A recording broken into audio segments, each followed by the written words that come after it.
담임 목사님이 되는 방법의 종류가 참 많더라고요. 하나는 교회가 개척을 해서 담임을 하는 방법이 하나 있고, 부목사로 있다가 뭐 이렇게 담임이 되는 이런 경우들도 승계. 있고, 또 하나는 이제 말 그대로 청빙, 모셔 가셔서 부임하는 게 있죠. 거기에 세습은 안 들어가나요? 성계의 영역 안에 세습이 들어가요. 저는 세습이라는 용어를 쓰지 않았으면 좋겠다 생각하는데, 개성한다. 그 사역을, 전임 사역자의 사역을 개성한다는 차원에서 보면 그 세습이 마치 자녀들만 직계적으로 하는 것은 아니거든요. 세습의 영역이 몇 가지가 있는데 조카에게 뭐 이렇게 간접적으로 한다든지, 또 트레이드를 해서 세습을 해가는 경우도 있어요. A와 B 교회 목사님들의 자녀들을 교차로 이렇게 하는 방법. 예. 스포츠도 아닌데.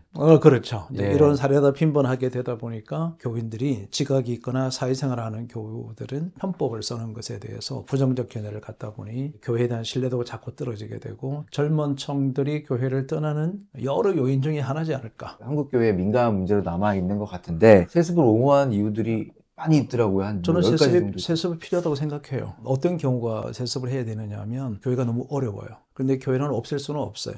그러면 거기는 내가 정말 사랑하는 자녀가 이어서 그 어려움을 극복할 수 있도록 하는 것은 저는 찬성. 예를 들어서 뭐 빚이 많이 남아있다 라든지 교회의 어려운 문제를 해결해야 되는데 본인은 정년의 한계가 있으니까 이것을 좀 뛰어넘어야 된다라고 할 때는 너무 좋은, 예를 들어 농촌교회나 어려운 교회, 이런 교회들은 저는 세습은 뭐 너무 좋다고 생각해요. 모본도 될 것 같고. 그런데 대부분 사람들은 자기 자식은 고생시키지 않고 싶어 하고, 자녀들은 더 좋은 곳으로 이동시키려고 하는 생각을 갖고 있다는 것 자체가 잘못됐으니까. 농촌교회가 아니더라도 우리가 공정한 절차에 의해서 뭔가 투표를 통해서 이렇게 세습을 하는 경우에는 공정하지 않느냐. 투표 자체는 공정한 건데 그 투표를 하기 직전에 진행되는 프로세스가 공정하지 않다는 거죠. 왜냐하면 많은 사람들에게 기회를 공정하게 줘야 되죠. 예를 들어서 공모를 한다든지 추천을 하더라도 여러 사람들의 추천을 받아야 되는데, 형식에 불과하고 욕을 듣지 않기 위해서, 또 비판을 듣지 않기 위해서 몇 군데 공모를 해놓고 이미 다 결정을 다 해놓고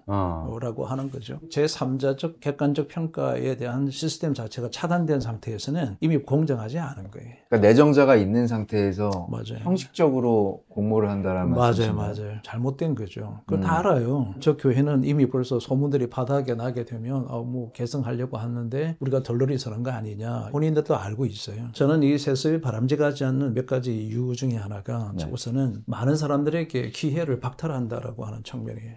1번이고, 두 번째는 정서적으로 우리 한국 교회 안에서는 중대형 교회에 세습을 한다는 것 자체의 인식도 정서적으로 용인하기가 어렵다라고 하는 게 있고, 또 한 가지는 이미 기존 목사님들이 갖고 있는 기득권이 너무 강하다. 교회가 어렵다, 힘들다라고 하는 것이 객관적 사실로 인정되는 부분이 있을 때, 교회가 존재해야 되지만 더 유지해 가기가 상당히 어려웠을 때는 내 자녀가 십자가를 지고 골고다 언덕에 향해서 가는 것처럼 그런 자세로 개성하는 것은 격려를 받을 만한 모본이 되지 않을까. 실제로 그런 분들도 많이 만나보셨을 것 같은데. 네. 지금도 우리 한 교회 같은 경우도 저희가 이제 의뢰를 받아서 진행하는 것도 그런 맥락에서 지금 진행하려고 하는 거죠.